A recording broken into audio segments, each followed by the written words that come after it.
Price the lord. ಇಂದಿನ ವಾಚನದ ಧ್ಯಾನಕ್ಕೆ ತಮಗೆಲ್ಲರಿಗೂ ಸ್ವಾಗತ. ಇಂದಿನ ವಾಚನದಲ್ಲಿ ಯೇಸುಕ್ರಿಸ್ತರು ಯಾರೆಂಬ ಪ್ರಶ್ನೆಗೆ ಜನರಲ್ಲಿ ಭಿನ್ನಾಭಿಪ್ರಾಯ ಕಾಣಸಿಗುತ್ತೆ. ಕೆಲವರು ಬರಬೇಕಾಗಿದ್ದ ಪ್ರವಾದಿ ಈತನೇ ಎಂದರು. ಇನ್ನು ಕೆಲವರು ಈತನೇ ಲೋಕೋದ್ಧಾರಕ ಕ್ರಿಸ್ತ ಎಂದು ಹೇಳಿದ್ರು. ಇನ್ನು ಕೆಲವರು ಲೋಕೋದ್ಧಾರಕ ಗಲಿಲೇಯದಿಂದ ಬರುವುದುಂಟೆ. ಆತ ದಾವೀದನ ವಂಶದವನು, ಆತ ಹುಟ್ಟುವುದು ದಾವೀದನ ಊರಾದ ಬೆತ್ಲೆಹೇಮಲ್ಲಿ. ಹೀಗೆ ಅನೇಕ ಭಿನ್ನಾಭಿಪ್ರಾಯಗಳು ಜನರ ಮಧ್ಯೆ ಉಂಟಾದವು. ಪ್ರಿಯರೇ, ಇಂದು ವೈಯಕ್ತಿಕವಾಗಿ ನಮ್ಮ ಆತ್ಮಾವಲೋಕನ ಮಾಡುವುದಾದರೆ ಯೇಸು ಕ್ರಿಸ್ತನು ನನಗೆ ಯಾರಾಗಿದ್ದಾರೆ?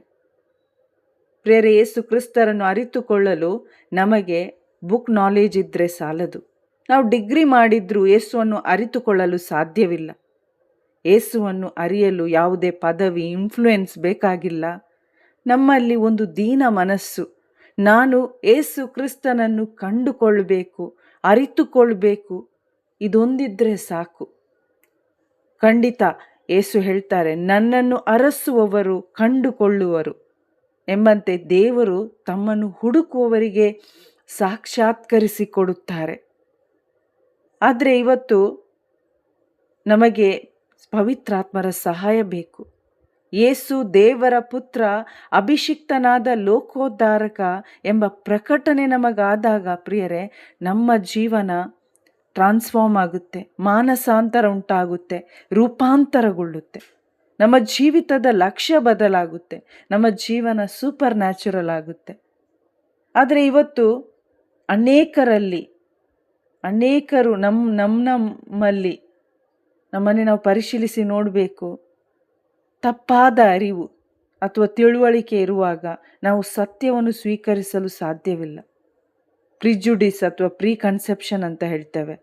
ಯೇಸು ಗಲಿಲೇಯದವನು, ಅಲ್ಲಿಂದ ಕ್ರಿಸ್ತ ಬರಲ್ಲ ಅಂತ ಆ ಜನರಲ್ಲಿ ತಪ್ಪು ಅರಿವು ಇರೋದ್ರಿಂದ ಅವರು ಯೇಸುವನ್ನು ಸ್ವೀಕಾರ ಮಾಡಿಲ್ಲ. ಇನ್ನೊಂದು ಆತ್ಮಿಕ ಅಂಧತ್ವ ನಮ್ಮಲ್ಲಿರುವಾಗ ನಾವು ಕೇವಲ ಮಾನುಷಿಕವಾಗಿ ಯೋಚನೆ ಮಾಡ್ತೇವೆ. ಯೇಸು ಯಾರಾಗಿದ್ದಾರೆಂಬ ಸತ್ಯ ನಾವು ಈ ಮನಸ್ಸಿನಿಂದ ತಿಳಿದುಕೊಳ್ಳಲು ಸಾಧ್ಯವಿಲ್ಲ. ಇನ್ನೊಂದು, ಆ ಜನರಲ್ಲಿ ಅಲ್ಲಿರುವ ಅಧಿಕಾರಿಗಳು ವಿಶ್ವಾಸಹೀನರಾದರು. ಕಾರಣ ಅವರಲ್ಲಿ ಅಹಂಕಾರವಿತ್ತು. ನಮಗೆಲ್ಲ ತಿಳಿದಿದೆ, ಸೆಲ್ಫ್ ರೈಚಸ್ ಆಗಿ ಅವರು ಮಾತಾಡಿದ್ರು.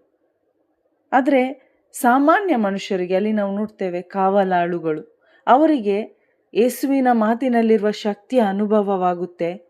ಆತನು ಮಾತಾಡುವಂತೆ ಯಾರು ಎಂದೂ ಮಾತಾಡಿದ್ದಿಲ್ಲ ಅಂತೇಳಿ ಅವರು ಅಲ್ಲಿ ಹೇಳ್ತಾರೆ. ಇನ್ನೊಂದು ಉದಾಹರಣೆ ನಾವು ನೋಡ್ತೇವೆ, ನಿಕೋದೇಮ, ಅವನು ಕೂಡ ಫರಿಸಾಯನಾಗಿದ್ದ. ಆದರೆ ಆತ ಸತ್ಯ ಒಪ್ಪಿಕೊಳ್ತಾನೆ.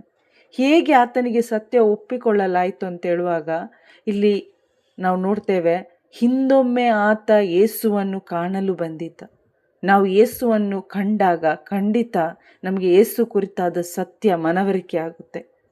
ಆದ್ದರಿಂದ ಆತ ಧೈರ್ಯದಿಂದ ಅಲ್ಲಿರುವ ಅಧಿಕಾರಿಗಳಿಗೆ ಪ್ರಶ್ನಿಸುತ್ತಾನೆ. ಆತನನ್ನು ದೋಷಿ ಎಂದು ನಿರ್ಧರಿಸುವುದು ಧರ್ಮಸಮ್ಮತವೇ ಎಂದು ಪ್ರಶ್ನಿಸುತ್ತಾನೆ. ಪ್ರಿಯರೇ, ಇಂದು ನಾವು ಹೇಗೆ ಯೇಸು ಕ್ರಿಸ್ತರು ಯಾರಾಗಿದ್ದಾರೆ ಎಂಬ ಪ್ರತಿಕ್ರಿಯೆ ನಮ್ಮಲ್ಲೂ ಇರ್ಬೋದು. ಆದರೆ ನಮಗೆ ಸತ್ಯದ ಅರಿವಾಗಬೇಕು. ಆಗ ನಮ್ಮ ಜೀವನ ಆಶೀರ್ವಾದವಾಗುತ್ತೆ. ಯೇಸುವನ್ನು ತಿಳಿದುಕೊಂಡಾಗ, ಯೇಸು ಯಾರೆಂದು ನಮಗೆ ನಿಜವಾದ ಪ್ರಕಟಣೆಯಾದಾಗ ನಮ್ಮ ಜೀವನ ರೂಪಾಂತರಗೊಳ್ಳುತ್ತೆ. ಆದ್ದರಿಂದ ಪವಿತ್ರಾತ್ಮರಲ್ಲಿ ಇವತ್ತು ನಾವು ಮಕ್ಕಳಂತ ದೀನ ಹೃದಯದಿಂದ ಕೇಳೋಣ, ಪವಿತ್ರಾತ್ಮರೇ, ನನಗೆ ಕ್ರಿಸ್ತ ಯೇಸುವನ್ನು ಪ್ರಕಟಪಡಿಸಿ ಕೊಡಿ. ಆಮೇನ್. Praise the lord.